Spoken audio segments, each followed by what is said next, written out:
세계 6위의 군사력. 경제력은 이미 세계 10위권. 군사도, 경제도 그 나라는 더 이상 작지 않습니다. 철판 하나, 나사 하나까지 스스로 깎아냈고 작은 공방에서 만든 만년필 하나가 백악관의 판을 뒤흔들었죠.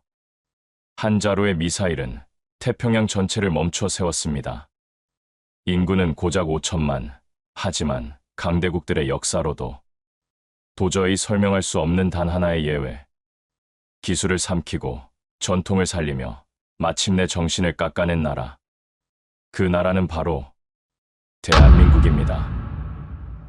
지금부터 그 놀라운 현장 속으로 들어가 보시죠. 미국에서 날아온 충격적인 이야기. 바로 시작합니다.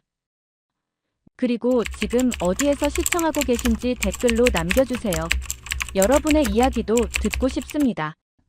그 전에 잠깐 1초 만에 누를 수 있는 좋아요 버튼을 꾹 눌러주시면 영상 제작에 큰 힘이 됩니다. 그럼 바로 사연 시작하겠습니다. 안녕하세요. CNN 선임국제특파원 레이븐 마크슨이라고 합니다. 저는 오랫동안 기자 생활을 하면서 베를린 장벽이 무너지는 역사적 순간부터 아시아 금융위기의 소용돌이, 그리고 미중 무역전쟁의 치열한 한복판까지 세계사가 새롭게 쓰여지는 모든 현장을 이 두 눈으로 직접 목격해왔습니다. 제가 기자로서 30년간 고집스럽게 지켜온 신념이 하나 있는데 바로 숫자를 믿는다는 것입니다. 이념이나 감상 혹은 눈에 보이지 않는 추상적인 가치들보다는 국내 총생산과 군비 지출, 무역 의존도와 같은 차갑고 냉정한 데이터야말로 결국 한 국가의 운명을 좌우한다고 확신해왔습니다. 백악관의 고위 관료들과 의회를 좌지우지하는 실력자들 역시 바로 그런 숫자들로 이 세상을 움직이고 있으니까요. 3개월 전, 저는 편집국장으로부터 특별한 지시를 받았습니다. 동아시아로 떠나 미국과 중국이라는 두 거대한 제국이 벌이는 숨막히는 패권 경쟁의 실체를 파헤치고 앞으로 펼쳐질 미래의 판도를 정확하게 예측해오라는 임무였습니다. 저는 제 경력의 모든 것을 걸고 이 중대한 취재에 온 몸과 마음을 던져 넣었죠. 첫 번째 목적지는 베이징이었어요. 그곳에서 저는 거대한 붉은 용이 내뿜는 숨막히는 야망과 정면으로 마주해야만 했습니다. 하늘을 찌를 듯 끝없이 솟아오르는 마천루들과 상상을 초월하는 첨단 기술, 그리고 14억 인구라는 거대한 내수시장이 만들어내는 흡인력은 분명히 위협적이었습니다. 하지만 베이징에서 머물며 제가 목격한 것은 화려한 겉모습뿐만이 아니었죠. 중국 공산당의 고위 간부들과 국무원 관리들을 만나면서 느낀 그들의 치밀한 계산과 자신감도 인상적이었지만 정작 제가 더 깊이 주목하게 된 것은 중국 사회의 이면에 감춰진 어두운 모습들이었습니다. 취재 과정에서 저는 중국 정부의 철저한 정보 통제와 외국 기자들에 대한 강한 제약을 직접 체험해야 했고, 제가 방문하고자 했던 여러 지역들과 만나고 싶었던 인사들 대부분이 당국의 사전 허가 없이는 접근조차 불가능했습니다. 더욱 충격적이었던 것은 베이징과 상하이 같은 1급 도시들과 그 밖의 지역들 사이에 존재하는 상상을 초월하는 빈부격차였습니다. 관광객들에게 보여주기 위해 화려하게 꾸며놓은 시내 중심가를 벗어나 조금만 외곽으로 나가면 아직도 상수도조차 제대로 공급되지 않는 낙후된 지역들을 어렵지 않게 발견할 수 있었습니다. 14억 명이라는 엄청난 인구 중 상당수가 여전히 하루 20달러 미만의 소득으로 생활하고 있다는 현실은 그들이 자랑하는 화려한 경제성장 뒤에 숨겨진 씁쓸한 진실이었습니다. 공기질 문제도 여전히 심각했습니다. 몇 년 전에 비해서는 분명히 많이 개선되었다고는 하지만 아직도 베이징 시내에서 파란 하늘을 보는 것은 쉬운 일이 아니었습니다. 미세먼지, 농도가 세계보건기구 권장 기준치의 서너 배를 웃도는 날들이 여전히 빈번했고, 마스크 없이는 외출하기 어려운 상황이 계속되고 있었어요.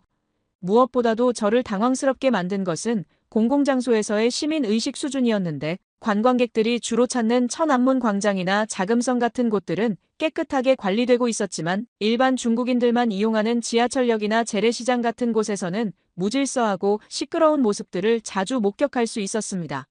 줄서기나 교통, 질서 같은 기본적인 공중 도덕조차 제대로 지켜지지 않는 경우가 많았고, 이런 모습들은 중국이 진정한 선진국으로 발돋움하기 위해서는 아직도 갈 길이 멀다는 것을 보여주는 단면들이었죠. 이런 경험들을 통해 저는 중국이라는 나라가 가진 이중적이고 모순적인 모습을 생생하게 확인할 수 있었고, 겉으로는 화려하고 강력해 보이지만 그 내면을 들여다보면 아직도 해결해야 할 구조적 문제들이 산적해 있었던 것입니다. 이런 베이징에서의 경험은 자연스럽게 제가 다음 목적지인 아시아의 다른 나라들에 대해서도 크게 기대하지 않게 만들었습니다. 그리고 열흘 전, 저는 다음 목적지인 한국에 발을 내딛었고 인천행 비행기에 오르기 전 제가 본사 편집국에 보냈던 중간 보고서의 내용은 지극히 간단하고 명료했습니다.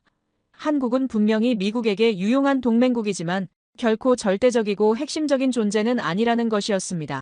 미국이 구상하고 있는 거대한 아시아 전략이라는 큰 그림에서 한국은 중요한 퍼즐 조각이기는 하지만 만약 그 조각이 어떤 이유로든 부서지거나 사라지더라도 언제든지 일본이나 다른 동남아시아 국가들로 충분히 대체가 가능한 그런 정도의 존재라고 평가했던 것입니다. 물론 반도체 기술력이나 K-팝으로 대표되는 문화적 영향력은 분명히 인상적이었지만 그것들이 미국과 중국 사이에서 벌어지고 있는 거대한 패권, 다툼의 흐름을 근본적으로 바꿀 수 있는 결정적 변수가 될 수는 없다고 냉정하게 판단했던 것입니다.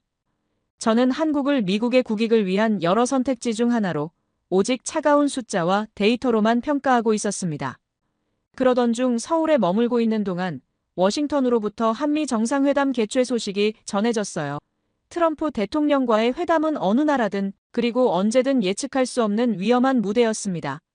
특히 트럼프 대통령은 전 세계 모든 정상들을 상대로 보이지 않는 심리적 압박을 가하며 협상 테이블을 자신의 뜻대로 흔들어 놓는 타고난 협상의 달인이었으니까요.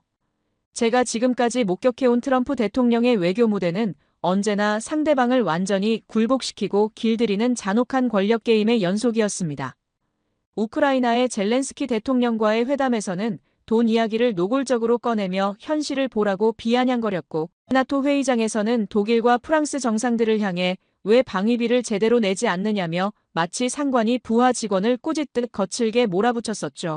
또한 스위스 총리는 아예 약속 자체를 무기한으로 연기한 적이 있었고 심지어는 도둑질이라는 충격적인 단어까지 서슴지 않고 사용했습니다.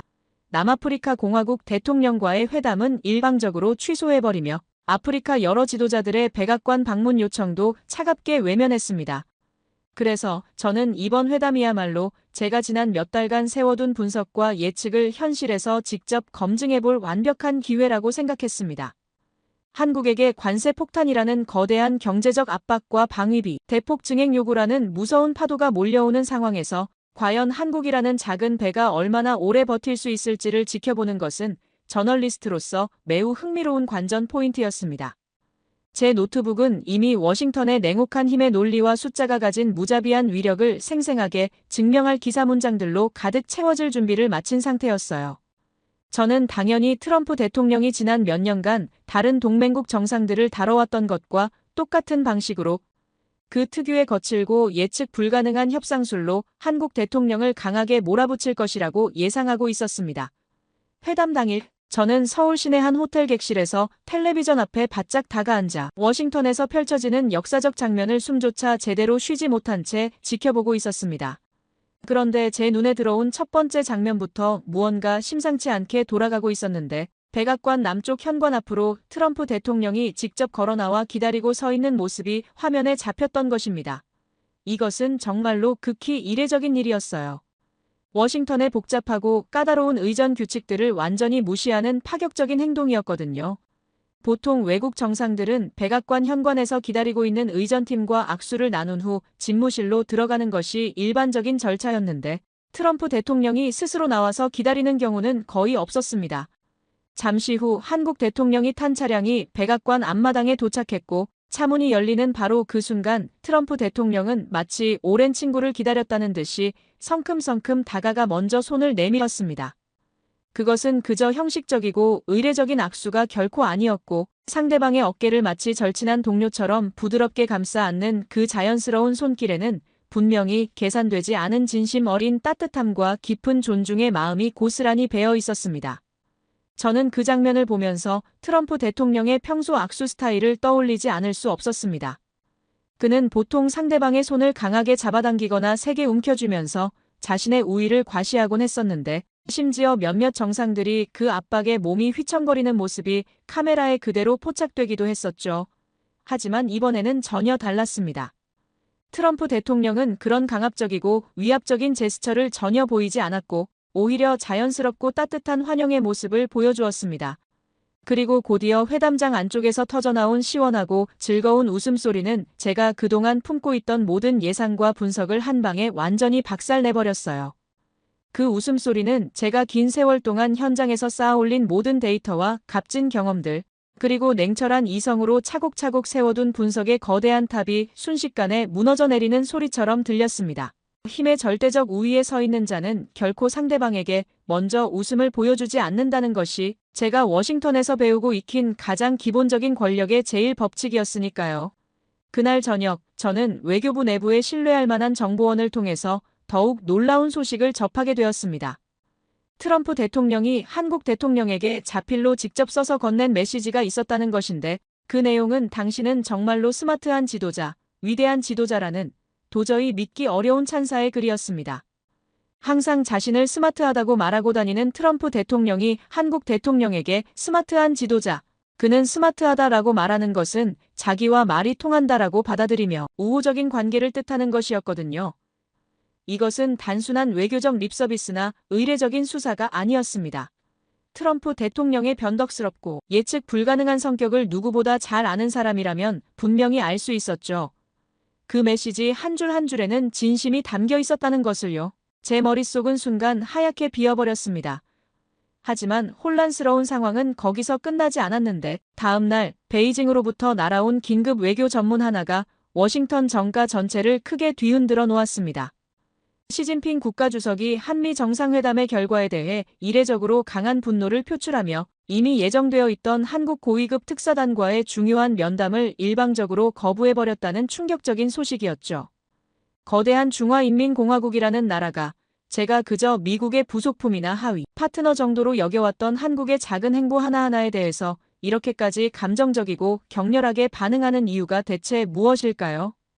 이것은 제가 지금까지 세워둔 모든 가정과 치밀한 분석들이 근본적으로 틀렸다는 것을 보여주는 너무나도 명백하고 충격적인 신호였습니다. 한국은 결코 그저 체스판 위에서 이리저리 움직이는 하찮은 말이 아니었습니다. 미국과 중국이라는 세계 최강의 두 플레이어들조차 긴장하게 만들고 때로는 분노에 떨게 만드는 수천 년의 긴 세월을 굳건히 버텨내며 살아남은 독자적이고 강인한 정신력을 가진 또 다른 진정한 플레이어였지만 이번 한미 정상회담으로 인하여 취재 방향이 단순히 동아시아 지역의 정세를 분석하고 예측하는 수준을 완전히 넘어서서 한국이라는 미지의 복잡한 방정식을 정확히 풀어내는 것으로 그 목적이 완전히 바뀌어 버렸습니다.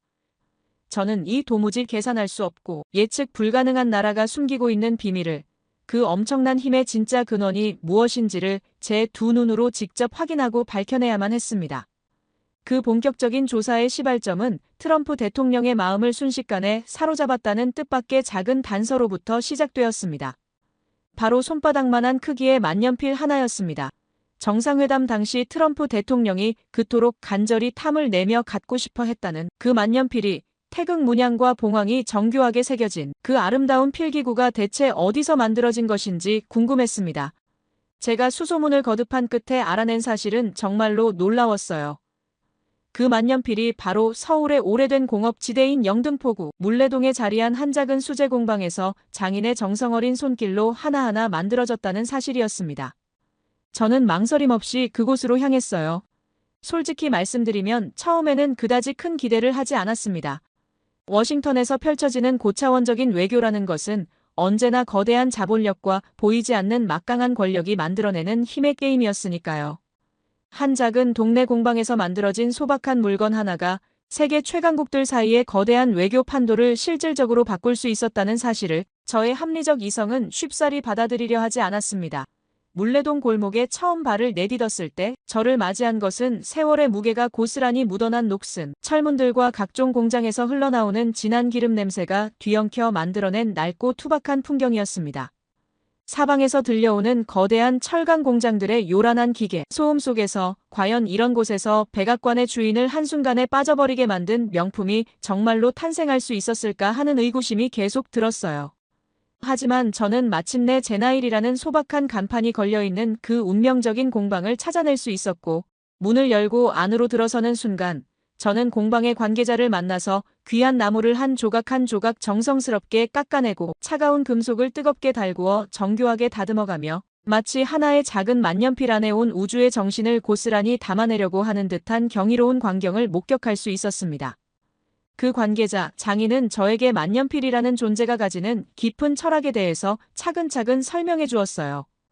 그것은 단순히 종이 위에 글자를 써내려가는 평범한 도구가 아니라 그것을 사용하는 사람의 고귀한 정신과 5,000년 한국 역사의 깊은 혼을 고스란히 담아내는 신성한 그릇이라는 것이었죠. 저는 그저 부유한 사람들이나 쓰는 값비싼 사치품 정도로만 생각해왔던 만년필에 그토록 깊고 숭고한 의미가 담겨 있다는 사실에 진심으로 놀랐어요. 장인의 맑고 깊은 눈빛에는 한 점의 흔들림도 없었고 자신이 하고 있는 일에 대한 뜨거운 자부심과 흔들리지 않는 신념으로 가득 차 있었습니다. 바로 그 순간 저는 깨달았어요. 이것이야말로 한국이라는 나라가 가진 진짜 힘의 정체구나. 화려하고 눈부신 첨단 기술이나 천문학적인 규모의 거대한 자본이 아니라 낡고 소박해 보이는 작은 공간에서도 세상에서 가장 훌륭한 것을 반드시 만들어내고야 마는 저 끈질기고 불굴의 장인 정신. 바로 그것이 한국을 끝없이 앞으로 나아가게 만드는 진정한 원동력이었구나. 라는 생각이 들었습니다. 저는 그 조그마한 공방 안에서 제가 그토록 오랫동안 찾아 헤매고 있던 복잡한 방정식의 첫 번째 중요한 해답을 마침내 발견한 것 같은 벅찬 감동을 느꼈어요. 물레동에서 받은 정신적 충격 이후 다음 날 오래간만에 휴식을 취하기 위해 잠시 취재의 무거운 짐을 내려놓고 제 평생의 취미이자 마음의 안식처가 되어주는 박물관으로 발길을 돌렸습니다. 저는 오랫동안 특파원 일을 하며 전 세계 곳곳의 유명한 박물관들을 직접 찾아가 보았어요. 런던의 위풍당당한 대형 박물관, 파리의 화려한 루브르 박물관, 그리고 뉴욕의 거대한 메트로폴리탄 박물관까지 말입니다. 그 박물관들은 하나같이 엄청나게 크고 웅장했습니다. 인류가 쌓아올린 위대한 문명의 유산들로 빈틈없이 가득 차 있었죠. 하지만 그 눈부신 화려함과 웅장함 뒤에 교묘하게 숨겨져 있는 어두운 제국주의의 그림자를 항상 느낄 수밖에 없었습니다. 그 박물관들을 가득 메우고 있는 수많은 진귀한 유물들은 대부분이 힘의 논리와 폭력으로 약소국들로부터 무자비하게 약탈해온 슬픈 전리품들이었으니까요. 그런 이면으로 봤을 때 저는 서울의 국립중앙박물관 역시 다른 서구 열강들의 박물관과 크게 다르지 않을 것이라고 성급하게 지레짐작하고 있었습니다. 하지만 박물관 입구에 발을 내딛는 순간 저는 제가 또다시 크게 틀렸다는 것을 뼈저리게 깨달아야만 했어요. 그곳은 제가 지금까지 알고 있던 세상의 그 어떤 박물관과도 완전히 달랐습니다. 무엇보다 저를 압도한 것은 다른 나라에서 강제로 가져온 약탈 문화재가 단 하나도 없다는 놀라운 사실이었습니다. 거대한 박물관 공간을 가득 채우고 있는 수만 점에 달하는 귀중한 유물들은 모두 예외 없이 수천 년이라는 긴 세월 동안 숱한 외세의 잔혹한 침략과 약탈, 시도 속에서도 이 땅의 사람들이 목숨을 걸고 끈질기게 지켜내고 보존해온 순수한 우리 역사 그 자체였습니다. 저는 순간 온몸에 소름이 쫙 돋는 것을 생생하게 느꼈어요. 이곳은 단순히 과거의 유물들을 진열해 놓은 평범한 전시 공간이 아니었고 수없이 많은 고난과 시련 그리고 절망적인 역경들 속에서도 결코 자신의 정체성을 잃지 않고 꿋꿋하게 버텨낸 한 민족의 위대하고 숭고한 자존감을 온 세상에 당당하게 보여주는 성스러운 공간이었습니다. 더욱 놀라웠던 것은 이토록 엄청나고 값진 박물관의 입장료가 완전히 무료라는 믿기 어려운 사실이었어요. 한 나라의 깊은 역사와 고귀한 정신이 고스란히 담겨있는 이 위대한 문화공간을 경제적 능력이 있고 없음을 전혀 따지지 않고 모든 국민들에게 똑같이 활짝 열어 보여주겠다는 그 놀랍도록 깊고 아름다운 뜻 앞에서 저는 완전히 할 말을 잃어버렸습니다. 이것이야말로 진정한 문화, 강국만이 보여줄 수 있는 당당하고 의연한 자신감이 아니고 무엇일까요? 저는 박물관 건물 가장 깊숙한 곳에 마련되어 있다는 사유의 방이라는 신비로운 공간으로 천천히 발걸음을 옮겼습니다. 그곳에서 저는 제 인생을 통틀어서 가장 고요하면서도 동시에 가장 강렬하고 벅찬 영적 체험을 하게 되었어요. 칠흑처럼 짙은 어둠으로 가득한 공간 속에서 오직 두 점의 반가사 유상만이 부드럽고 은은한 조명을 받으며 천년의 세월처럼 고요하게 앉아 계셨습니다. 인간의 모든 희로애락과 번뇌를 완전히 초월한 듯한 그 신비롭고 자비로운 미소 앞에서 저는 제가 그토록 굳건히 맹신해왔던 차가운 데이터와 딱딱한 숫자들이 얼마나 하찮고 부질없는 것인지를 뼈저리게 깨달았습니다. 이 작고 소박한 불상 하나가 뿜어내는 강력하고 숭고한 정신적 힘은 세계 최강대국이 자랑하는 어떤 군사력이나 천문학적인 경제력으로도 결코 재거나 계산할 수 없는 것이었습니다.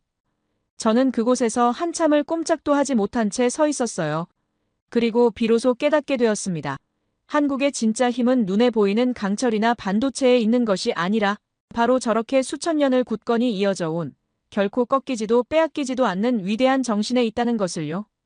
워싱턴으로 돌아가기 전 마지막 일정으로 저는 한국국방과학연구원에서 수십 년간 몸담아온 은퇴한 연구원 최용진 박사와 만날 약속을 잡았습니다. 그는 한국의 국방 전략 전반을 설계하고 구축해온 이 분야의 최고 권위자였어요. 약속 장소에 나타난 최용진 박사는 학자다운 온화한 기품을 지니고 있었지만 그 예리한 눈빛만큼은 수많은 안보 위기를 슬기롭게 헤쳐온 전략가의 날카로움을 그대로 간직하고 있었습니다. 저는 더 이상 돌려 말할 필요가 없다고 생각하며 그에게 단도직입적으로 물었어요.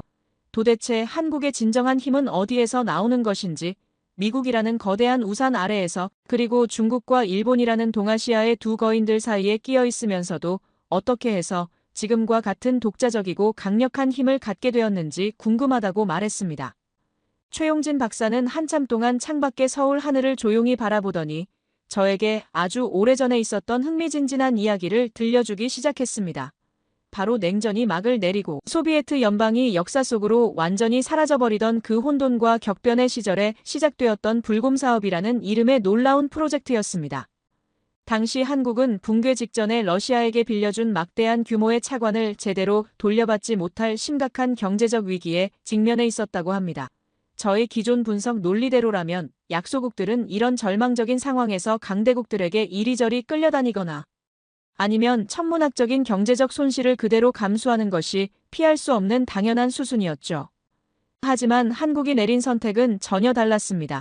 당장 눈앞에 현금을 받는 대신 러시아가 그동안 자랑해 오던 최첨단 군사 무기 기술들을 현물로 받아내겠다는 그 누구도 상상조차 하지 못했던 전혀 새로운 길을 과감하게 선택했던 것입니다. 저는 그 말을 듣는 순간 마치 거대한 망치로 뒤통수를 한 대 얻어맞은 듯한 엄청난 충격을 받았어요. 그것은 단순히 위기 상황을 기회로 바꾸어낸 임기응변이나 순발력의 차원이 아니었습니다. 당장의 작은 이익보다는 먼 미래의 국가적 생존을 위한 핵심 기술을 선택한 상상을 초월할 정도로 치밀하고 장기적인 국가 대전략이었던 것입니다. 최용진 박사의 상세한 설명은 계속 이어졌습니다. 그렇게 해서 한국 땅에 들어온 러시아의 최신의 주력 전차 T-80, 한국에 도착하자마자 곧바로 완전히 분해되기 시작했다고 합니다. 한국의 뛰어난 엔지니어들과 기술자들은 밤낮을 가리지 않고 그 복잡하고 정교한 기계 덩어리를 한 부분씩 차례대로 해체해 나가면서 작은 볼트 하나부터 정밀한 전자부품 하나하나에 이르기까지 그 안에 숨겨져 있는 소중한 기술의 핵심과 정수를 마치 목마른 스펀지처럼 빨아들였다고 합니다. 그 처절하고 집요한 노력의 모습은 물레동 공방에서 만났던 그 장인이 귀한 나무를 한 조각씩 정성스럽게 깎아내며 완벽한 만년필을 만들어가던 그 숭고한 장면과 정확히 일치하는 것이었습니다. 바로 하나의 명확한 목표를 향해 자신의 모든 것을 아낌없이 쏟아붓는 그 집요하고 끈질긴 장인 정신이었고, 그런 피나는 노력과 연구의 놀라운 결과물이 바로 지금 전 세계에서 최강의 주력 전차로 평가받고 있는 K2 흑표 전차라는 설명을 들었을 때 저는 더 이상 아무 말도 할 수 없었습니다. 하지만 놀라운 이야기는 거기서 끝나지 않았는데, 러시아가 자랑하던 지대공 미사일의 핵심 기술들은 한국형 방공 시스템이라고 불리는 천공 미사일로 완전히 새롭게 재탄생했고, 강력한 탄도미사일 기술은 이제 중국과 일본의 심장부까지도 직접 겨냥할 수 있는 무서운 괴물, 현무 미사일 시리즈의 든든한 기술적 기반이 되었다고 합니다.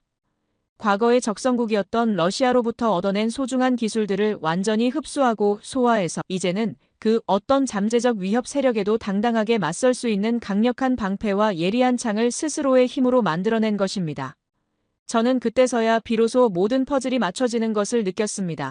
박물관에서 보았던 수천 년에 걸친 끊임없는 외침과 시련 속에서도 굴복하지 않고 자신만의 정체성을 꿋꿋하게 지켜냈던 그 불굴의 정신력과 물레동 공방에서 직접 목격했던 작은 나무 조각으로도 전 세계를 감동시킬 수 있는 작품을 만들어내는 그 놀라운 장인 정신, 그리고 지금 제 눈앞에 앉아 계신 최용진 박사가 설명해주고 있는 절체절명의 위기 상황에서도 훨씬 더 먼 미래를 내다보며 내린 그 현명하고 대담한 전략적 선택까지, 이 모든 것들이 결국 하나의 큰 줄기로 단단히 연결되어 있었다는 것을 말입니다. 한국이라는 나라가 가진 진정한 힘의 근원은 바로 그 절대 꺾이지 않는 불굴의 정신이었습니다. 그 위대한 정신이 필요에 따라서는 날카로운 총검이 되고 강력한 미사일이 되고 견고한 전차가 되어서 조국과 민족을 든든히 지키고 있었던 것입니다. 저는 자리에서 일어나려는 최용진 박사에게 마지막으로 하나만 더 묻고 싶다며 질문을 던졌어요. 대체 어떻게 해서 그런 놀라운 일이 가능했던 것인지, 그 비결이 궁금하다고 말입니다. 최용진 박사는 저를 조용히 바라보시더니 아주 나지막하고 차분한 목소리로, 하지만 그 어떤 것보다도 단호하고 확신에 찬 어조로 대답하셨습니다. 우리는 지금까지 단 한 번도 다른 나라의 힘에 의존해서 평화를 구걸하거나 애원해 본 적이 없기 때문이라고 하셨습니다. 긴 취재를 끝내고 워싱턴으로 돌아오는 내내 자료를 정리하면서 저는 한시도 제대로 잠을 이룰 수 없었습니다. 제 머릿속에서는 지난 3개월이 넘는 시간 동안 중국과 한국에서 직접 보고 경험하고 느꼈던 모든 것들이 거대하고 무서운 폭풍처럼 쉴 새 없이 휘몰아치고 있었습니다. 비행기 작은 창문 밖으로 보이는 워싱턴의 반짝이는 익숙한 불빛들이 그날따라서는 왠지 모르게 낯설고 차갑게만 느껴졌습니다. 제가 그토록 절대적으로 신봉해왔던 이성과 합리성, 그리고 데이터와 힘의 논리가 모든 것을 지배한다고 여겨왔던 저 화려한 도시가 어쩌면 이 세상에서 가장 중요하고 소중한 진실들을 놓치고 있는 것은 아닐까 하는 깊은 의구심이 계속해서 머릿속을 맴돌았어요. 워싱턴 도착 후 며칠 뒤 사무실로 돌아온 저는 제가 서울로 떠나기 전에 미리 작성해 두었던 칼럼 초안을 다시 열어보았습니다. 그 안에는 한국의 지정학적 한계점들과 구조적인 경제 취약성에 대한 저의 냉소적이고 비판적인 분석들이 빼곡히 채워져 있었어요. 저는 아무 말 없이 그 파일을 영원히 삭제해버렸습니다. 그리고 저의 지독하고 뿌리 깊은 오만과 편견을 완전히 박살내기 위해서 마지막 장소로 발길을 돌렸습니다. 바로 국방부 직속의 극비 워게임 시뮬레이션 센터였습니다. 그곳은 미국의 국가적 이익에 위협이 될 수 있는 모든 가상의 시나리오들을 첨단 컴퓨터로 실행해보고 그 결과를 정밀하게 예측하고 분석하는 곳입니다. 저는 그곳의 책임자에게 하나의 특별한 시나리오를 요청했습니다. 바로 중국이 대만을 무력으로 침공할 경우 미군의 직접적인 개입 없이 한국이 독자적으로 중국에 맞서 대응한다면 어떤 결과가 나올 것인가 하는, 워싱턴에서는 그 누구도 상상조차 해본 적이 없는 파격적인 시나리오였습니다. 센터 책임자는 저를 정신 나간 사람이라도 보는 듯한 표정으로 바라보았지만 결국에는 제 간절한 요청을 들어주었습니다. 저는 한국에서 직접 확인하고 수집한 모든 정확한 데이터들을 하나하나 시뮬레이터에 입력하기 시작했습니다. 미국 정보기관들이 그동안 의도적으로 축소하고 과소평가해왔던 현무 미사일의 실제 사거리와 엄청난 파괴력, 동해와 서해를 철통같이 지키고 있는 한국 해군 이지스 함들의 실제 전투력, 그리고 세계 최고 수준으로 평가받는 천공 방공망이 만들어내는 촘촘하고 완벽한 방어막까지 모든 변수들을 현실에 정확히 맞게 하나하나 수정해 나갔습니다. 시뮬레이션이 본격적으로 시작되자 컴퓨터 모니터에는 정말로 믿을 수 없는 놀라운 광경이 생생하게 펼쳐졌는데, 중국 동부 해안선을 향해서 수백 발의 현무 미사일들이 무서운 화염을 뿜으며 일제히 날아갔고, 단 몇 분이 지나지 않아서 칭다오와 상하이에 있는 중국군의 핵심 군사기지들이 지도상에서 완전히 자취를 감추어 버렸습니다. 중국이 자랑하던 강력한 상륙 함대는 항구를 떠나기도 전에 이미 괴멸 상태가 되어버렸고, 하늘을 가득 메웠던 중국 공군의 최신의 전투기들은 천공 미사일이 만들어낸 거대하고 무자비한 요격지대 안에서 흔적도 없이 사라져버렸습니다. 최종 결과는 충격 그 자체였어요. 한국은 홀로 중국의 전쟁 수행 능력을 완전히 마비시킬 수 있다는 결론이 나온 것입니다. 저는 모니터 앞에 그대로 주저앉고 말았습니다. 이것이야말로 트럼프 대통령이 그토록 밝게 웃었고 시진핑 주석이 그토록 격하게 분노했던 진짜 이유였던 것입니다. 한국은 더 이상 미국의 보호와 우산에 의존해서 살아가는 약하고 의존적인 동맹국이 아니었습니다. 미국과 중국이라는 두 초강대국의 치열한 패권 다툼 한복판에서도 오직 자신만의 힘으로 당당히 생존해 나가고, 나아가서는 동아시아 전체의 판도를 근본적으로 뒤흔들 수 있는 막강한 제3의 플레이어였던 것입니다. 저는 사무실로 돌아와서 하얀 컴퓨터 모니터 앞에 조용히 앉았습니다. 그리고 제 기자 인생을 통틀어서 가장 중요하고 의미 있는 마지막 칼럼을 쓰기 시작했죠. 저는 이렇게 썼습니다. 우리는 지금까지 이 복잡한 세상을 단순히 국내 총생산에 군사비 지출을 더한 낡고 1차원적인 방정식으로만 이해하려고 해왔다. 하지만 한국은 우리에게 완전히 새로운 차원의 방정식을 명확하게 보여주었다. 그것은 바로 수천 년을 굳건히 지켜내고 이어온 찬란한 역사에 끈질기고 불굴의 장인 정신을 더하고 거기에 생존을 향한 처절하고 간절한 의지를 곱한 값이다. 이 새로운 방정식이 만들어내는 최종 답안은 그 어떤 최첨단 슈퍼컴퓨터로도 계산하거나 예측할 수 없는 것입니다. 이제 미국은 중대한 기로에서 선택해야만 합니다. 이토록 위대하고 고귀한 정신을 가진 나라를 계속해서 거대한 체스판 위에서 이리저리 움직이는 하찮은 말로 취급할 것인가? 아니면 함께 밝은 미래를 열어갈 진정한 동등한 파트너로서 진심으로 존중할 것인가 하는 문제 말입니다. 바로 이 역사적 선택에 미국의 장래가 달려있다고 저는 확신합니다. 이 솔직하고 진실한 칼럼이 세상에 공개되면 저는 아마도 워싱턴에서 수많은 거센 비난과 따가운 질책을 받게 될지도 모르겠습니다. 하지만 전혀 두렵지 않습니다. 저는 서울에서 차가운 숫자를 훨씬 뛰어넘는 뜨거운 진실을 똑똑히 보았으니까요. 부디 제가 전해드린 이 이야기가 한국이라는 위대한 나라가 간직하고 있는 놀라운 힘의 근원을 이해하는 데 작은 도움이라도 되었으면 좋겠습니다. 그리고 한국 민족이 걸어온 수천 년의 자랑스럽고 위대한 역사가 앞으로도 영원토록 찬란하게 빛나기를 진심으로 바랍니다. 제 이야기를 끝까지 들어주셔서 정말 감사합니다. 모두 안녕히 계세요. 오늘의 사연 어떻게 들으셨나요? 작은 만년필 하나, 낡은 공방 하나, 오래된 정신 하나. 그게 단순한 물건이나 기술의 문제가 아니라 어떤 나라가 어떤 마음으로 버텨왔는지를 보여주는 것 같았고 말로는 설명하기 어려운 단단함, 보이지 않는 뿌리 같은 것들이 생각보다 깊고 강하게 느껴졌습니다. 그리고 그 조용한 강함이 어쩌면 지금 우리가 살아가는 세상에서 가장 무서운 힘인지도 모르겠다는 생각이 드네요. 끝까지 들어보면 이 이야기는 단순히 강대국 대 강소국의 대결이 아니라 누가 끝까지 자신을 지켜낼 수 있는가에 대한 이야기 같기도 해요. 그래서 결국 이 이야기가 아직 끝난 건 아닐지도 모르겠습니다. 지금 이 순간에도 어딘가에서 그 다음 장이 써지고 있을 테니까요. 여러분의 생각은 어떠신가요? 아래 댓글에 남겨주세요. 이건 정말 충격적입니다. 미국과 일본이라는 두 강대국 사이에서 잊혔던 진실을 향해 나아간 우리의 문화유산이 마침내 가치를 인정받는 순간과 초강대국의 정치적 이해 속에서 사라질 뻔한 역사의 조각이 글로벌 무대에서 빛을 드러내기 시작했습니다. 전 세계가 주목하는 우리 민족의 위대한 자산, 그 놀라운 현장 속으로 들어가 보시죠. 미국에서 날아온 충격적인 이야기 지금 시작합니다. 그리고 어디에서 듣고 계신지 아래 댓글에 나눠주세요. 그 전에 잠깐 1초 만에 누를 수 있는 좋아요 버튼을 꾹 눌러주시면 영상 제작에 큰 힘이 됩니다. 그럼 바로 사연 시작하겠습니다. 안녕하세요. 저는 스탠퍼드 대학교 언어학과 교수 엘리 마크스라고 합니다. 대학에서는 주로 인도, 유럽 언어와 문자 시스템이 문맹 퇴치에 미치는 영향을 연구했고, 특히 알파벳과 같은 표음 문자가 얼마나 효율적으로 문맹을 줄일 수 있는지에 깊은 관심을 가져왔어요. 그러던 중 그 과정에서 저는 제 학문적 여정에서 가장 충격적인 진실과 마주하게 되었습니다. 지금 생각해보면 아시아 언어를 연구할 때마다 중국어와 일본어만 집중했던 제 좁은 시야가 부끄러울 따름입니다. 당시 저에게 한국어는 그저 아시아 언어 연구의 부록 정도로만 여겨졌으니까요. 글로벌 영향력이 있는 언어라면 중국어와 일본어가 첫 번째로 떠올랐고 한국어는 늘 뒷전이었습니다. 아시아에서 실질적 힘을 가진 문자라면 한자를 먼저 떠올렸고 그 다음이 가나였어요.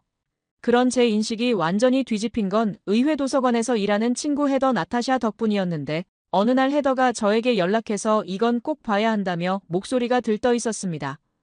의회 도서관 깊숙한 서고에서 발견한 미군정 시절 비밀 보고서라는데 처음엔 그저 오래된 문서 하나 더 발견한 것이려니 했어요. 하지만 그 보고서를 받아든 순간 온몸에 소름이 돋았는데요. 미국 정부가 제2차 세계대전 이후 한국에 진출했을 때 작성한 언어 정책 관련 보고서였는데 믿기 힘든 내용이 있었습니다. 보고서는 명확히 기록하고 있었습니다. 한글이 문맹 퇴치의 가장 효율적인 문자 시스템이라고요. 세계 어떤 문자보다 배우기 쉽고 논리적이며 초격차 기술이라는 듯한 표현들이 즐비했습니다. 처음엔 이게 뭔가 잘못된 정보가 아닐까 의심스러웠어요. 왜냐하면 제가 교수로 있는 동안 단 한 번도 이런 내용을 들어본 적이 없었으니까요. 만약 한글이 정말 그렇게 뛰어난 문자라면 왜 우리 같은 언어학자들 사이에서 좀 더 주목받지 못했을까요? 왜 언어학 교과서에는 이런 내용이 없었을까요? 그 보고서를 읽으며 점점 마음이 불편해졌습니다. 혹시 우리 서구학자들이 우리만의 편협한 시각으로 세계 언어를 바라보고 있었던 건 아닐까 하는 생각이 들었습니다. 그동안 알파벳이 가장 진보된 문자 체계라고 자신했던 제 확신이 흔들리기 시작했어요. 더 놀라웠던 건 보고서의 내용이 단순한 주장이 아니고 탄탄한 근거와 통계를 바탕으로 했다는 점이었습니다. 한글을 배운 사람들의 문해율이 다른 어떤 문자 시스템보다 빠르게 향상되었다는 데이터가 있었어요. 그리고 그 효과는 나이나 배경에 상관없이 일관되게 나타났다고 합니다. 이 보고서가 왜 지금까지 묻혀 있었는지 파헤쳐 봐야겠다는 생각이 들었어요. 그리고 이 연구가 왜 주류 언어학계에서 제대로 다뤄지지 않았는지도요. 정말 이 모든 게 사실이라면 우리는 그동안 너무 중요한 것을 놓치고 있었던 걸까요? 미국이라는 선진국 세계를 이끄는 나라의 학자로서 제가 눈앞에 진실을 보지 못했다는 사실이 쉽게 받아들여지지 않았습니다. 헤더에게 이 자료를 더 깊이 연구해보겠다고 약속했어요. 물론 처음에는 반신반의했습니다. 이건 뭔가 오류가 있거나 과장된 보고서일 가능성도 있으니까요. 하지만 언어학자로서의 호기심이 발동했습니다. 만약 이 내용이 사실이라면 우리 언어학계는 너무 큰 실수를 하고 있었을지도 모르니 세밀하게 연구할 계획을 가졌어요. 그렇게 저는 한국어와 한글이라는 새로운 연구 대상을 마주하게 되었습니다. 지금까지 별로 관심도 없던 이 문자에 이렇게 흥미를 느끼게 될 줄은 몰랐어요.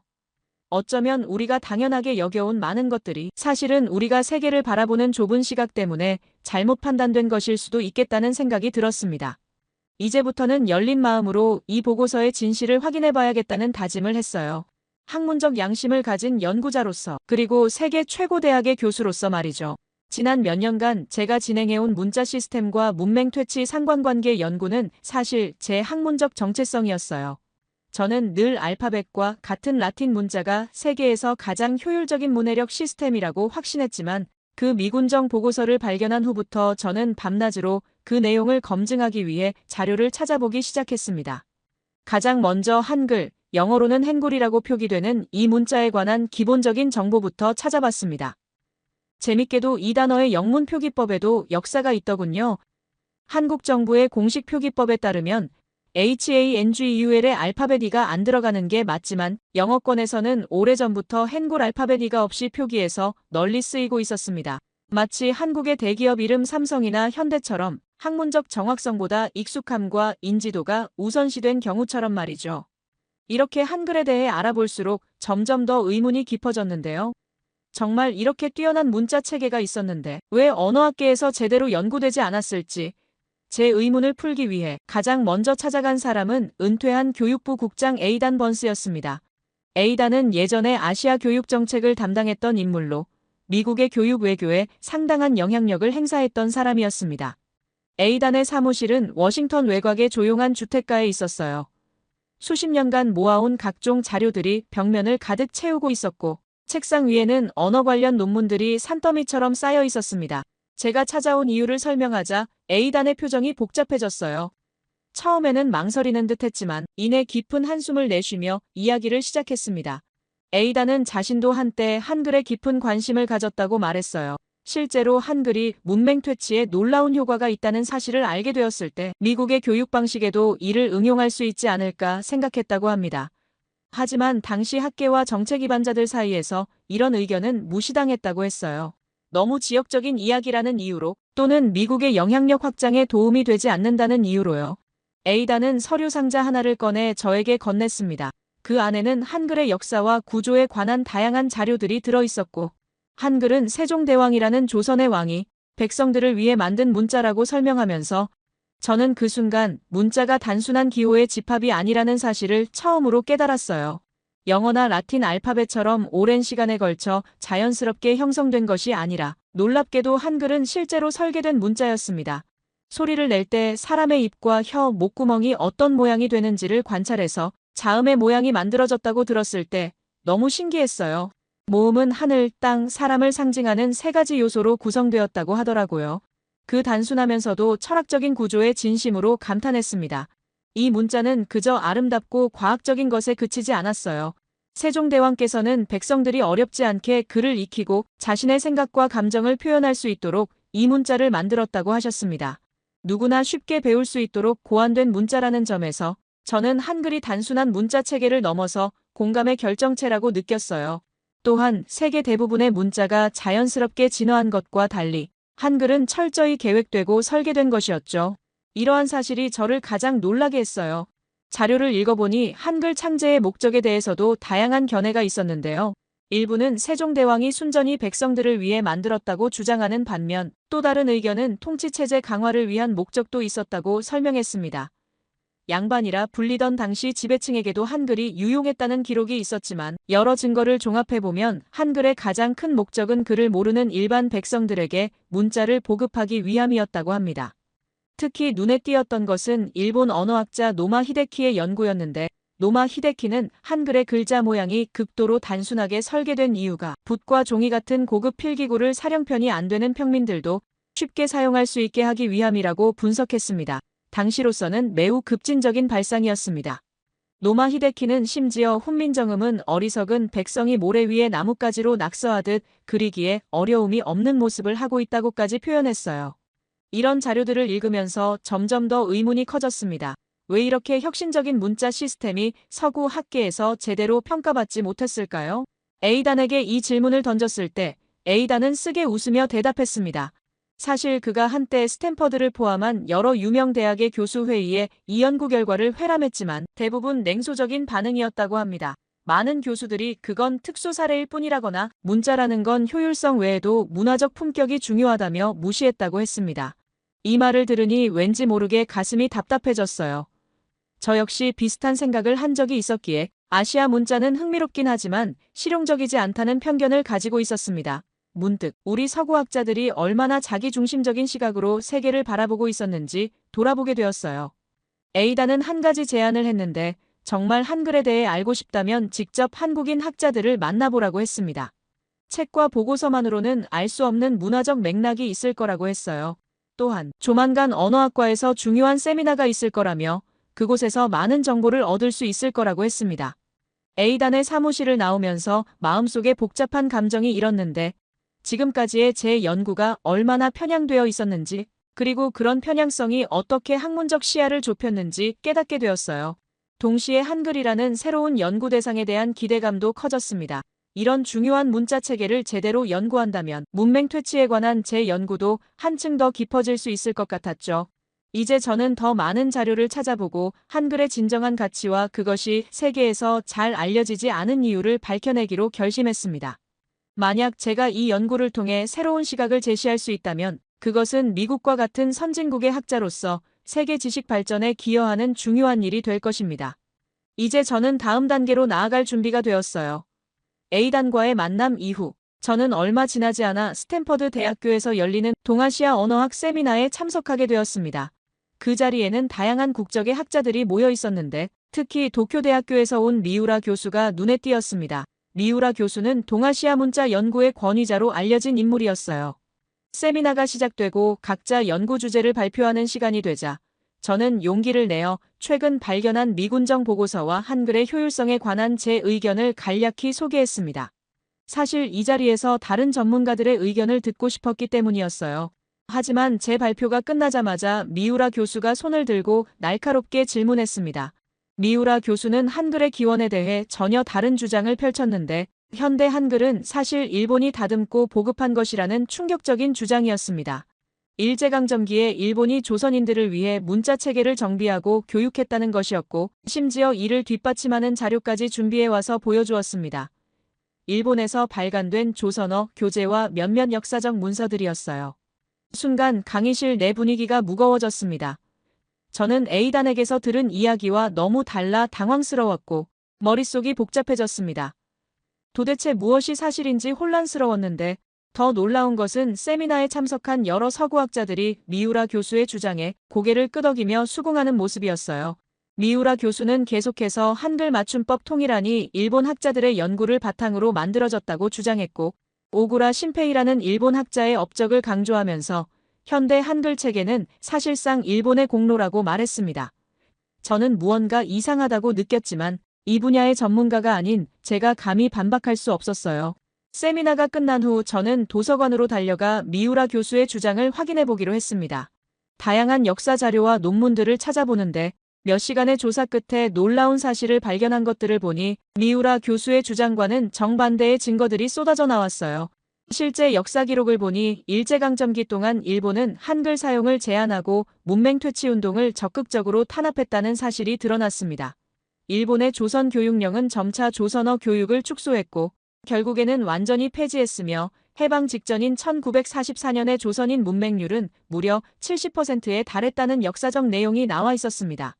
어떤 지역은 80%가 넘는 곳도 많았어요. 이는 미우라 교수의 주장과 완전히 모순되는 사실이었습니다. 더 충격적인 것은 오히려 한글 연구를 주도한 조선어 학회 구성원들이 일본 총독부에 의해 탄압받았다는 기록이었는데 한글 맞춤법 통일안을 연구하던 조선어 학회 사건이라는 큰 사건도 있었으며 일본 총독부는 한글 상용화 연구가 독립을 위한 내란죄라는 논리로 학자들을 탄압했던 것입니다. 이런 사실들을 발견하면서 저는 깊은 실망감에 빠졌어요. 왜 미우라 교수 같은 저명한 학자가 이런 왜곡된 주장을 하는 것일까요? 이런 혼란 속에서 제 마음속에 의문이 생겼습니다. 과연 학문이란 것이 진실 추구만을 위한 것인지 아니면 다른 정치적인 목적이나 권력에 의해 왜곡될 수 있는 것인지에 대한 근본적인 의문이었습니다. 다음 날 아침, 저는 학문적 기반의 근거로 미우라 교수에게 이메일을 보냈습니다. 제가 찾은 역사적 자료들을 첨부하며 어떻게 이런 모순된 주장을 할 수 있는지 정중하게 물었고 몇 시간 후 미우라 교수의 답장이 왔어요. 그 내용은 간단했습니다. 공개 토론을 제안한다는 것이었습니다. 다음 주 언어학 세미나에서 한글의 기원과 발전에 관한 공개 토론을 하자고 했어요. 이 소식이 학과 내에 퍼지자 많은 교수들이 관심을 보였습니다. 하지만 왠지 모르게 미우라 교수 쪽에 힘이 실리는 분위기였습니다. 중국계 학자들 대부분이 미우라 교수의 편을 들었고 심지어 미국 학자들 중에서도 그의 주장에 동조하는 사람들이 많았죠. 저는 점점 고립되는 느낌이 들었습니다. 그때 문득 이 모든 상황이 단순한 학문적 논쟁을 넘어선 무언가가 있다는 생각이 들었어요. 혹시 이것이 학문적 진실보다 정치적 이해관계가 우선시되는 상황인 것은 아닌지. 중국과 일본은 아시아에서 강대국으로서의 입지를 다지고 있었고 미국 역시 이들과의 관계를 중시하고 있었습니다. 반면 한국은 상대적으로 관심받기였습니다. 하지만 동시에 이런 상황 속에서도 진실을 밝히는 것이 제 책임이라는 생각이 들었어요. 그래서 저는 공개 토론을 위한 본격적으로 준비를 시작했습니다. 미우라 교수의 주장을 반박할 수 있는 더 많은 자료를 모으고 한글의 진정한 가치와 역사를 밝힐 수 있는 증거들을 수집했습니다. 이 과정에서 저는 한글에 대해 더 깊이 이해하게 되었고 동시에 학문에 대한 제 자세도 돌아보게 되었습니다. 과연 내가 진정으로 진리를 추구하는 학자였는지 아니면 서구 중심적 시각에 갇혀 있었는지에 대해 고민하게 되는 계기가 되었죠. 이런 혼란과 고민 속에서도 저는 한 가지 확신했습니다. 어떤 압력이 있더라도 진실은 밝혀져야 한다는 것입니다. 설령 그것이 제가 속한 학계의 주류 의견과 다르더라도 미국과 같은 강대국의 정치적 이해관계와 맞지 않더라도 말입니다. 이제 저는 공개 토론을 통해 한글의 진정한 가치를 알리기 위한 준비를 하고 있었어요. 그리고 이 과정에서 저는 또 다른 중요한 만남을 갖게 되었죠. 미우라 교수와의 논쟁으로 마음이 혼란스러울 때 A단이 한 사람을 소개해 주었는데요. 바로 스탠퍼드 언어학부의 한국계 미국인 조교수 제니퍼 리였습니다. A단은 제니퍼가 한글에 관한 놀라운 통찰력을 가진 학자라며 이번 연구에 큰 도움이 될 거라고 했어요. 제니퍼는 빛나는 명석함과 따스한 미소를 지닌 젊은 학자였습니다. 처음 만났을 때부터 이상하게 편안한 느낌이 들었어요. 제니퍼 리의 연구실은 책과 논문으로 가득했지만 어딘가 아늑했습니다. 벽에는 한글로 쓰인 시와 그림이 걸려 있었고 책상 위에는 작은 화분이 놓여 있었죠. 제 상황을 설명하자 제니퍼는 진지하게 들어주었어요. 그러고는 의외의 질문을 했습니다. 과연 한글이 단순한 문자 체계라고 생각하느냐는 것이었습니다. 이 질문에 저는 잠시 생각에 빠졌어요. 지금까지 저는 문자를 오직 정보 전달의 도구로만 생각했습니다. 효율성과 논리성이 좋은 문자의 핵심이라고 믿었던 것이죠. 하지만 제니퍼 리는 제게 다른 시각을 보여주었습니다. 한글은 단순한 기호의 나열이 아니라 한국인의 삶과 정서가 담긴 그릇이라고 했습니다. 제니퍼 리는 특별했어요. 서양인인 제가 이해하기 쉽도록 한국어와 한글의 특성을 명쾌하게 설명해 주었는데 한국어의 일상적인 표현들을 예로 들면서 영어와 비교해 그 차이점을 알려주며 말했어요. 괜찮아요라는 말 한마디에도 위로와 공감이 담겨 있다고 했습니다. 조심히 들어가세요라는 인사말은 단순한 작별 인사가 아니라 상대방의 안전을 진심으로 바라는 마음이 담겨 있다고 했고, 이런 표현들은 영어로 번역하면 그 깊은 뜻이 사라진다고 했습니다. 특히 인상적이었던 건 한국어의 존댓말과 반말 체계에 대한 설명이었는데, 제니퍼 리는 외국인인 제가 이해하기 쉽도록 영어와 비교하며 설명해 주었어요. 영어에서는 거의 모든 사람에게 you라고 하지만 한국어에서는 상대방과의 관계, 나이, 사회적 위치에 따라 말투가 달라진다고 말했고, 이는 단순한 언어 규칙이 아니라 사회적 관계망과 상호 존중의 문화를 반영한다고 했습니다. 이런 설명 방식이 외국인인 제게 훨씬 와닿았어요. 제니퍼 리는 자신의 가족 이야기도 들려주었는데 한국 전쟁을 겪은 할머니가 어떻게 가난과 어려움 속에서도 가족을 지켜왔는지, 그 과정에서 밥이라는 단어가 단순한 음식이 아닌 생존과 사랑의 상징이 되었는지 말해주었습니다. 또한 미국 대기업에서 일하는 삼촌이 한국식 조직 문화, 즉 정과 팀워크로 어떻게 직장 동료들의 신뢰를 얻게 되었는지도 이야기해 주었어요. 이런 개인적인 이야기들이 제게는 교과서 설명보다 훨씬 생생하게 다가왔습니다. 이어서 그녀는 한국어에게서 정의라는 독특한 개념이 있다고 했습니다.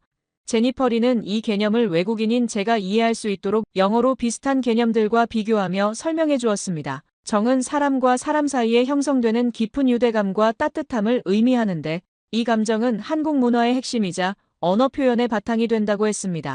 제가 외국인으로서 이 개념을 이해하기 힘들어하자 제니퍼 리는 한 가지 제안을 했어요.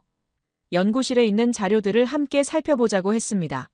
제니퍼 리가 보여준 자료들 중에는 세종대왕이 한글을 창제한 진짜 목적에 관한 문서들이 있었는데, 세종대왕은 단순히 문맹률을 낮추기 위해 한글을 만든 것이 아니라 백성들의 목소리를 듣고 그들의 삶을 이해하기 위해 만들었다는 내용이었습니다. 한글은 처음부터 사람과 사람을 연결하는 도구로 설계되었다는 것이었죠. 제니퍼 리는 이런 역사적 배경을 서양의 문자 발전사와 비교하며 설명해줘서 훨씬 이해하기 쉬웠습니다. 또한 제니퍼 리는 한글의 과학적 우수성뿐만 아니라 예술적 아름다움도 보여주었는데, 한글 서예 작품들과 현대 디자인에 활용된 한글의 심미적 가치를 설명해 주었습니다.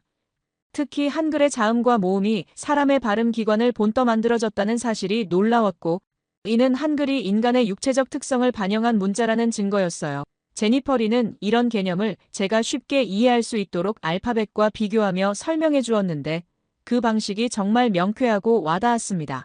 가장 깊은 인상을 받은 것은 한글 낮자의 조합 원리에 관한 설명이었는데, 한글은 자음과 모음을 조합하여 하나의 음절을 만들고 그 음절들이 모여 단어를 이루는 구조입니다.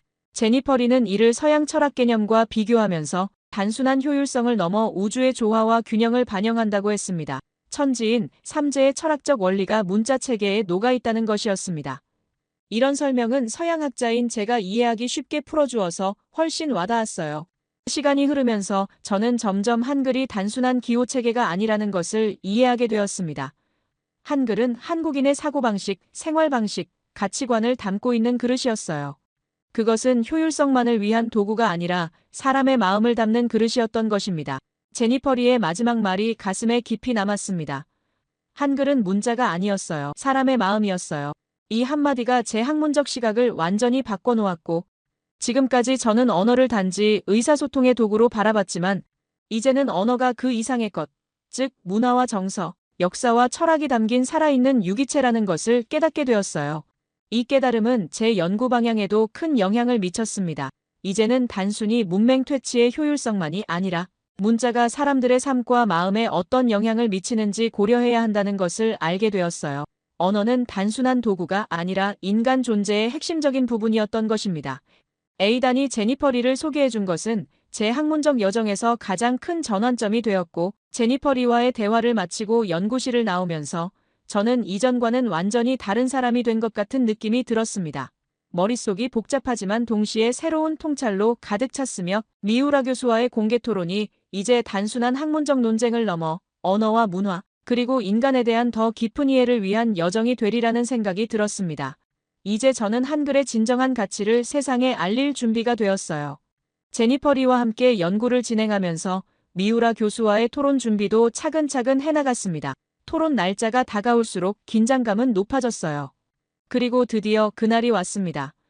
스탠퍼드 대학교 메인 강당에는 많은 학자들과 학생들이 모여 있었어요. 아시아 문화에 관심 있는 사람들뿐만 아니라 언론인들도 자리했습니다.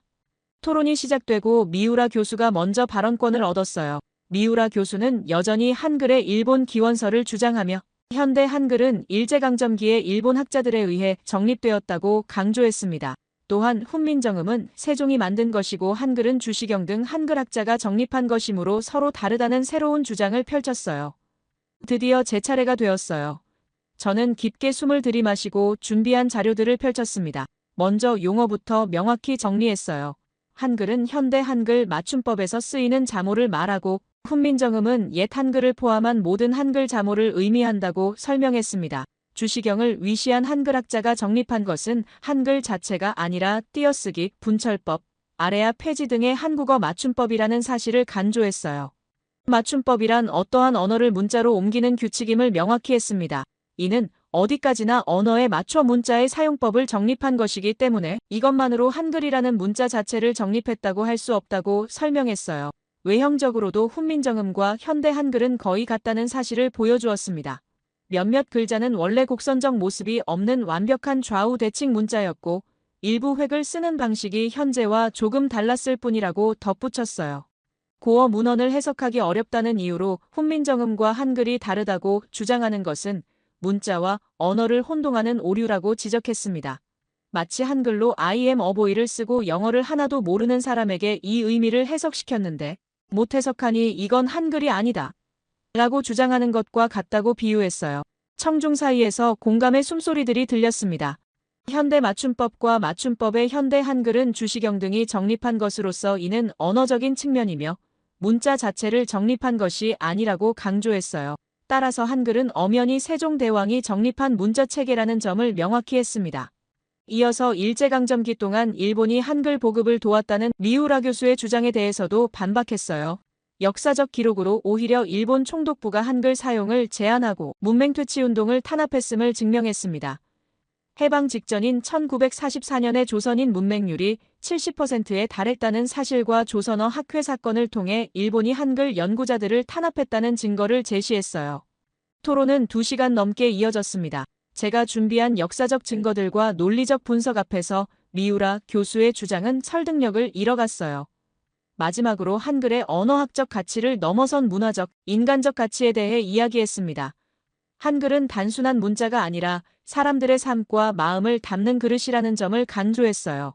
토론이 끝나고 많은 학자들이 제 발표에 감명받았다고 말해주었습니다. 미우라 교수를 지지했던 몇몇 교수들도 한글에 대해 새롭게 생각해보겠다고 했어요. 이것은 단순한 학문적 승리를 넘어 진실을 향한 중요한 한 걸음이었습니다. 제니퍼 리와 함께 큰 기쁨을 나누었어요. 우리의 연구가 많은 사람들에게 영향을 미치기 시작했다는 사실이 감격스러웠습니다. 이 경험을 통해 저는 서구 중심적 시각에서 벗어나게 되었어요. 언어는 단지 정보 전달 도구가 아니라 문화와 정서, 사람의 마음을 담는 그릇이라는 깨달음이 더 강해졌습니다. 연구실로 돌아와 제니퍼 리와 함께 문화적 언어 교육 커리큘럼이라는 주제에 집중하기로 했어요. 이는 언어를 배울 때 그 언어에 담긴 문화와 정서까지 함께 이해하는 방식의 교육이었습니다. 서구 학계가 얼마나 좁은 시각으로 세계의 언어와 문화를 바라보고 있었는지 깨닫게 되었어요. 우리의 눈이 좁았던 거조라는 말이 제 마음속에 깊이 새겨졌습니다. 다음 단계로 국제언어학회에서 우리의 연구 결과를 발표하기로 했어요. 한글을 통해 배운 교훈은 제 학문적 여정뿐만 아니라 인생 전체에 큰 영향을 미쳤습니다. 이제 저는 더 넓은 시각으로 세상을 바라보는 법을 배웠어요. 국제언어학회에서의 발표는 큰 성공을 거두었습니다. 많은 학자들이 한글의 가치와 그것이 주는 교훈에 관심을 보였어요. 특히 서구 중심적 시각에서 벗어나 다양한 문화와 언어의 가치를 인정해야 한다는 제 메시지에 많은 공감을 얻었습니다. 그 발표를 계기로 여러 대학에서 강연 요청이 쇄도했어요. 지금 저는 스탠퍼드 대학교에서 다문화 언어학이라는 새로운 강좌를 개설했습니다. 이 강좌에서는 한글을 비롯한 비서구권 문자 체계의 가치와 철학을 가르치고 있어요. 학생들의 반응이 놀랍도록 뜨겁습니다. 그들도 저처럼 새로운 시각으로 세계의 언어와 문화를 바라보기 시작했어요. 하지만 이것은 시작에 불과합니다. 제 앞으로의 계획은 한글에 대해 더 깊이 공부하는 것이에요. 특히 한글의 철학적 원리와 그것이 한국 문화와 역사에 미친 영향에 대해 더 알고 싶습니다. 그래서 곧 한국을 방문할 계획을 세우고 있어요. 직접 한국에 가서 학문적 연구를 더 깊이 하고 역사적 유적지들을 방문하며 한글의 진정한 가치를 체험하고 싶습니다. 제니퍼 리는 이미 한국의 여러 대학과 연구 협력을 추진하고 있어요. 우리는 함께 문화적 언어 교육이라는 새로운 패러다임을 세계에 알리기 위해 노력하고 있습니다. 이것은 단순한 학문적 연구를 넘어 세계의 다양한 문화와 언어를 존중하고 이해하는 방식의 교육이에요. 제가 한글을 통해 배운 가장 중요한 교훈은 우리의 시야를 넓히는 것의 중요성입니다. 고정관념과 편견에서 벗어나 다양한 관점에서 세상을 바라볼 때 우리는 더 풍요로운 지식과 지혜를 얻을 수 있어요. 이것이 제가 한글에게서 받은 선물이고 앞으로도 계속해서 탐구하고 싶은 여정입니다. 한글의 아름다움과 그 가치가 더 많은 사람들에게 알려지기를 바라며 제 이야기를 끝까지 들어주셔서 감사합니다.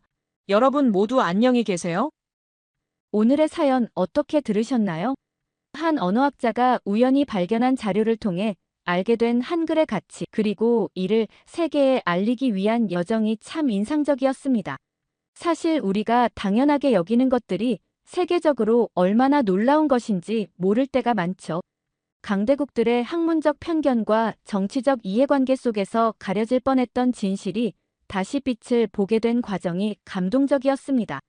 특히 언어가 단순한 의사소통 도구가 아니라 문화와 정서, 역사와 철학이 담긴 그릇이라는 깨달음이 참 의미 있게 다가왔어요.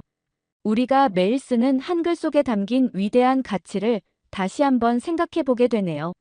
이 이야기는 끝이 아닌 시작일지도 모릅니다. 앞으로 더 많은 사람들이 한글의 가치를 인정하고 세계의 다양한 문화와 언어를 더 넓은 시각으로 바라보게 될지도 모르겠습니다. 여러분은 이 사연을 듣고 어떤 생각이 드셨나요? 혹시 여러분도 한글에 대해 새롭게 알게 된 점이 있으신가요? 여러분의 생각을 아래 댓글에 남겨주세요. 그리고 감동적인 사연을 주변 사람들과 공유하고 함께 이야기 나눠보세요. 마지막으로 1초밖에 걸리지 않는 구독과 좋아요, 알림 설정은 영상 제작에 큰 힘이 됩니다. 지금까지 감동을 담아 여러분께 진심을 전하는 감동담기였습니다. 오늘 하루도 행복한 하루 보내세요.